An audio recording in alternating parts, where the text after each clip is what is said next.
Aula Pública Ópera Mundi está de volta e nesta última parte do programa, Breno Altman responde às questões da plateia.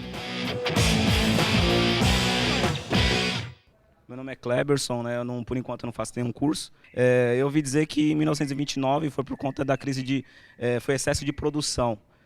E de acordo com o que o senhor falou, eu percebi que a principal característica dessa, agora de 2008, foi excesso de crédito.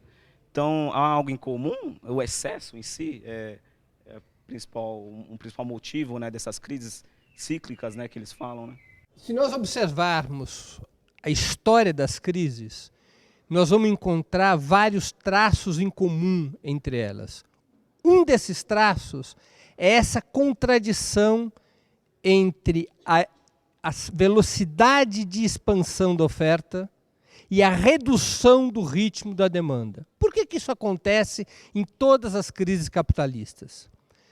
Porque o capital, para se desenvolver, ele busca duas coisas. A primeira são sucessivas revoluções tecnológicas que permitam produzir mais em menos tempo.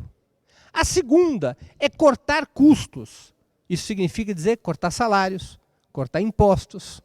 Portanto, reduzir os recursos disponíveis nas mãos dos trabalhadores para que esses possam comprar mercadorias e serviços. Qual é o resultado concreto que isso provoca? As grandes corporações aumentam muito sua capacidade de produzir. Na outra ponta, a população tem menos capacidade de consumir. Essa é uma característica presente em todas as crises, inclusive na atual. É a base da crise atual. O capitalismo desenvolveu um mecanismo para resolver ou para atenuar essa contradição. Qual é esse mecanismo? O crédito. Eu empresto para que as pessoas possam comprar a prazo. Elas não têm dinheiro para comprar à vista, mas elas podem se endividar em parcelas que vão até 30 anos, no caso da casa própria. Então, há uma combinação entre a contradição entre oferta e demanda e a crise de crédito, porque há um momento onde o instrumento de crédito propriamente também entra em crise. Qual é esse momento? No qual a renda já não é mais suficiente sequer para pagar o crédito. E passa a haver uma crise entre oferta e demanda, não apenas no que diz respeito aos produtos físicos e aos serviços, mas também em relação ao próprio crédito. Ou seja, os bancos ofertaram mais crédito do que as pessoas são capazes de pagar. Quando uma situação como esta ocorre, o sistema financeiro entra em crise, porque as pessoas não são mais capazes de resgatar suas dívidas.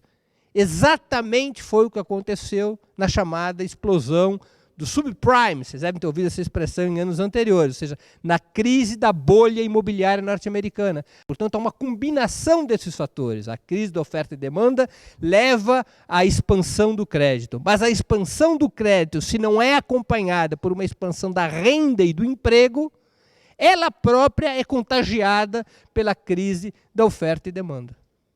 Meu nome é Geraldo. Se não tem a divisão correta dentro do capitalismo, essa oferta e demanda nunca vai seguir certo, tá ligado? E conforme vai acontecendo esse progresso econômico, você sempre vai cair no mesmo erro, né? E qual seria a solução, então? Essa é a discussão, a base da tua pergunta, é a discussão que hoje divide as forças políticas e culturais do mundo, ou seja, como enfrentar a crise desse sistema. E uma crise que está inscrita no próprio DNA do sistema, ou seja, ele sempre reproduz crises com essa característica. E são crises que provocam uma enorme destruição das próprias forças produtivas, uma própria destruição da economia, que provoca desemprego, que provoca guerras. Essa é a base de existência dos ciclos capitalistas. Expansão seguida de destruição de riqueza e de destruição da vida das pessoas. Eu vou te dar um exemplo. Na Espanha, hoje, o desemprego entre os jovens alcança quase 50% da população com menos de 25 anos.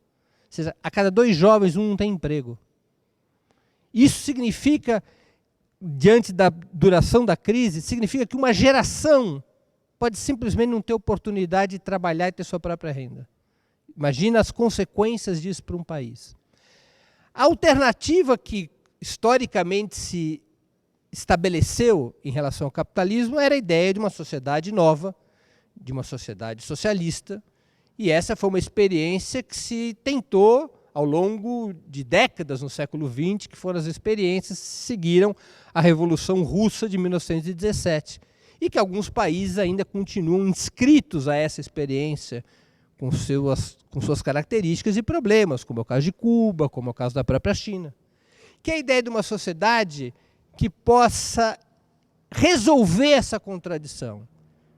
Como é que você resolve essa contradição? Do ponto de vista do que é o ideário socialista, é criando uma sociedade no qual não haja a propriedade privada dos meios de produção e a sociedade, através do Estado e de mecanismos democráticos, possa regular oferta e demanda, ou seja, possa fazer com que a economia não desperdice recursos por conta da busca que as grandes corporações fazem do lucro máximo. As corporações, ao buscar sempre o lucro máximo, elas tendem a cortar direitos, a cortar salários e muitas vezes a produzir mais do que o mercado é capaz de consumir. Essa é a discussão que está em curso, ou seja, que mundo pode substituir esse velho mundo? A gente está vivendo uma dessas épocas na história em que um velho mundo está morrendo. É visível que esse velho mundo está morrendo. Não se sabe quanto tempo vai durar essa agonia. Pode durar décadas, anos, até séculos. É um período de transição muito difícil, no qual há mais dúvidas do que certeza. Aliás, eu gostaria de poder responder essa sua pergunta com uma certeza. Eu não as tenho. Duvido se alguém as tem. E, aliás, colocaria em dúvida se alguém as tivesse. Desconfiaria bastante.